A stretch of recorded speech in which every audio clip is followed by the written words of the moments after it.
Okay, we're gonna set up a bin for some European night crawlers. I'm so excited about this. We're gonna do a mixture of some pre-compost mixed with cardboard, but you can use anything, any carbon source like cocoa coir or some peat moss. Just make sure and put some agricultural lime with the peat moss if that's what you use. So here's this pre-compost. This is full of microbes, helps worms adjust so much better, and it's good bedding and food for the worms at the same time because microbes are food.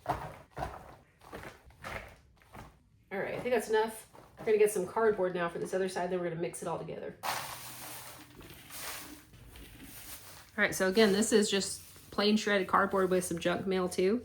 There are no microbes in here, this is just plain. And this is the same kind of shredded cardboard mixed with food scraps, coffee grounds, and it goes through heat cycles and breaks down and it turns into this. So this is full of microbes, no castings, no worms have ever touched this yet, but it is perfect. It is probably my favorite bedding for using for worms because worms eat microbes. And so they adjust so much better when there's immediate food for them. So remember, these bulk worms, I haven't opened them yet, but most of the time from what I've seen, they're, bulk worms, they are shipped in dry peat moss. And that's for like safety reasons and shipping reasons. But the dry peat moss does not have any microbes in it. They're not shipped like a starter colony in their own bedding. They don't have pre-compost. So usually you have to make your bedding, say you place an order for worms and they'll be there in a week. So make your bedding that day so that it can sit for a week and these microbes can establish if it's just, plain cardboard or cocoa coir. But if you already have microbes like this pre-compost, then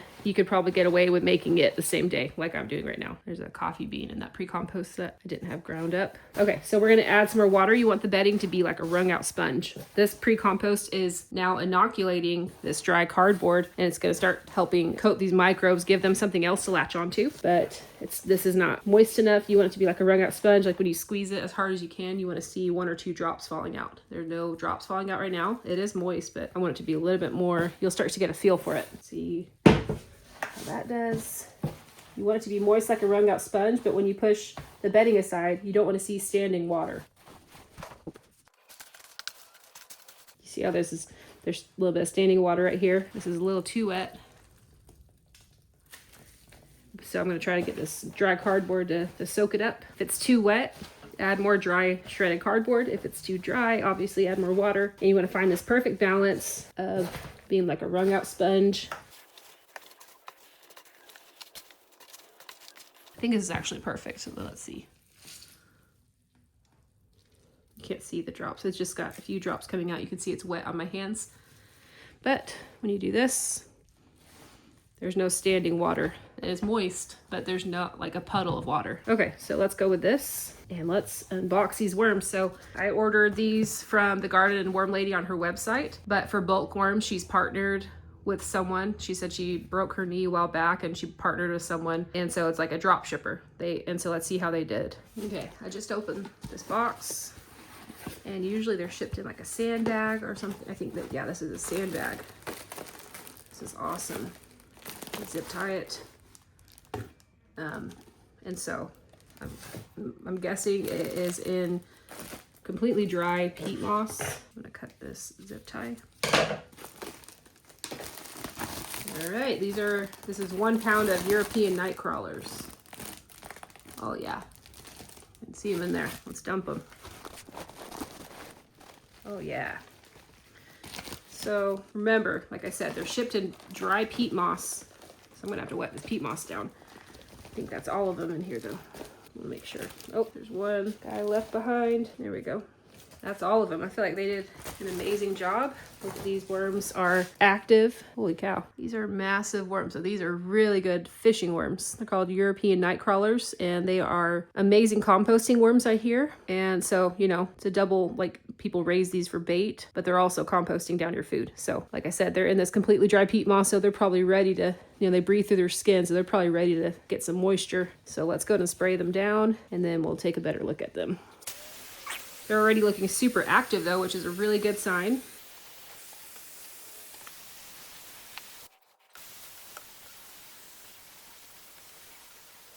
Okay, so that seems like kind of a lot of water. I'm gonna mix this bed. I usually like to just let them crawl down, but I am trying to help this other bedding absorb this peat moss. Sometimes peat moss it's known for, ironically, repelling water. It holds water really well once it is wet, but it repels water a lot when you're trying to get it wet. I don't know if that makes sense. Same with plants. You know, people use peat moss in plants, and that's why it goes hydrophobic. All right, so I got a pound of worms in this mortar bin, and I just want, you know, I just got that starter colony as well with the 4 species, but this is just kind of like, I just kind of want to observe and kind of watch their behavior, see how they're different from red wigglers. You know, I think that they're pretty easy to raise, but I've, you know, this is my first time having them. So I'm really excited though. But a lot of people ask me about fishing, and I want to be able to actually tell them accurate information from experience. So I was like, I'm going to get some European night crawlers so I can say, hey, I've been raising them and this is what I've noticed. This is, you know, this is what I recommend. I'm just trying to mix in this pre-compost into this peat moss gently. You know, I feel like red wigglers, like they're okay with like a little earthquake like this, but I'm not sure how European night crawlers are. We'll see. I'm just trying to mix that peat moss in, like I said. I'm just trying to help them out with wetting this, but they do look like very healthy and active worms. So you can tell this is an adult by this clitellum, and you know, they're just like, they're a lot bigger, thicker than red wigglers. So you can see, like, I'm sure they get bigger than this too. This is technically an adult, so it can make cocoons, but I'm not sure how big they get for fishing bait. Like, when, I don't know when you would use this for bait like this, or you wait till they get bigger. I'm not sure. Again, you know that when worms are trying to escape the bin, they're crawling out the sides immediately. That's how you know they're not comfortable and that something's going on in the bin. It's heating up or it's too acidic. A lot of times overfeeding a bin can cause that problem. But right now they have microbes in there from the pre-compost. I'm about to put a little packet of worm chow on top. I could just let them sit and they have plenty with the pre-compost while they adjust, but I got this cute little sample pack of worm chow from the Garden Worm Lady. I got 2 of them. So one for the other bin, and then I'm gonna put this in here in a second. I'm so excited about these though. Look, these, imagine, I don't fish, but imagine if you do fish and you're raising these worms and you'd always have bait. You don't have to keep buying bait. They'll breed, make cocoons, make more worms, and then every time you fish, you just come in here and grab what you need. And so that's the main reason I'm excited about these, but did a fantastic job. Yeah, here's the big old wad of them.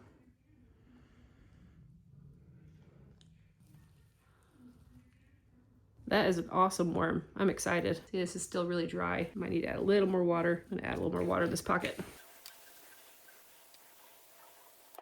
Yeah, this dude's kind of trying to escape, probably because I mess with the bedding too much. Let's see how he does. He keeps trying to escape or not. Okay, so I think that's good for now. Like I said, you don't want to just be doing this all the time and bugging them. You kind of want to let them do their thing. I'm just trying to get them set up and make sure they're good. I am going to add some eggshells. I forgot to add this before the worms, but this is, you know, worms have gizzards, and eggshells, they help with balancing the pH in your bin. They also provide grit for your worms, which they need for their gizzards. This helps them digest their food. And then when it comes out in their castings, it's really cool. It helps the calcium in the eggshells be so much more readily available to your plants. So when you put the castings in your garden, it's they'll receive the calcium so much faster versus just putting the eggshells straight into your garden. If you let it be processed through a worm and then put the castings in, it's so much better for your garden. So far so good. Like I said, you know, this is a good sign. Like, they're just kind of like chilling. They're not trying to escape. There was that one that was trying to escape, but he's back in here somewhere. And I'm going to put this thing of worm chow. You don't always have to feed right away, because especially if you already have pre-compost in here, they've been in a box for all week. I don't know, 5-6 days. So I'm going to go ahead and feed him this. And this is a perfect surface feed. Perfect sample size. Again, I don't know exactly what's in it, but you know, she's been worm farming for a long time. She knows what she's doing. So it's a good texture though. It looks like some oats and cornmeal and some other stuff. Somebody's been worm farming for 20 years though. I'm going to just trust that they know how to make worm chow. So, okay, we'll do that. And then you just kind of, that would be a good little thing to get them going. And then we're going to cover the bin, and we're just going to kind of let them chill for a few days and just kind of see what happens. But again, I do want to see them one more time before I put them away. Oh my gosh, that's what you want to see. Sometimes, you know, people, they get their worms and they're not very active, or they kind of look grayish and sluggish and they're dead, and so sad. But look how these have a lot of color, tons of life in them. So they did a really good job. I don't even know what they're called, because they're, you know, like I said, they drop shipped. But if you want these exact worms, go get them on the Garden Lady her website, and then they'll ship to you when you order through her. And she gets I'm guessing she gets some commission from it. So I would definitely recommend these if you are big into fishing. So far, so good. They look like they're pretty even tempered, you know. They try to say red wigglers are the only way to go, but these other worms, I think, definitely worth a try. Okay, let's leave them alone. I'm gonna cover it with newspaper and some bubble wrap. Okay, we got this piece of paper. And I said this in my the other video, but I don't like to wet this down. Like you can, but I like to leave it like this. When I come check in a few days, if this is dry, I know that it's probably too dry underneath. But if it's wet or damp, I know that's a good moisture level. And if it's like soggy damp, that's when I know there's too much and I should add more dry shredded cardboard or whatever bedding you have. Eventually, microbes will start colonizing this newspaper and they'll eat through this newspaper as well. Okay, so I have this bubble wrap. And you want to put it bubble side down because it allows airflow still. They can crawl through this and it allows airflow. If you do it the other way, it could suffocate them. And so if it's too big, I just kind of fold it over like this. And that's how I'm going to leave this. But one more peek at these wormies. I'm so excited. Oh, very excited about this. I think that they're adjusting well already. You know, it's just minutes later, and this is a good sign that they're starting to crawl down, get used to it. And, you know, once they're established in their own home, that's when you can start doing more feedings if you want to feed veggie scraps and stuff like that. So let's leave them alone. Thanks for watching, and that's how I set up a European nightcrawler bin. Honestly, any bin, but these are 1 pound of European nightcrawlers. Thanks again for the garden worm lady for getting these awesome worms to me. I'm really excited to branch out into other species. I'm still only going to sell red wiggler starter colonies, but this just for myself to like learn it and figure out what I want to do next from here. Thanks so much for sticking around and watching, and we'll see you guys in the next one.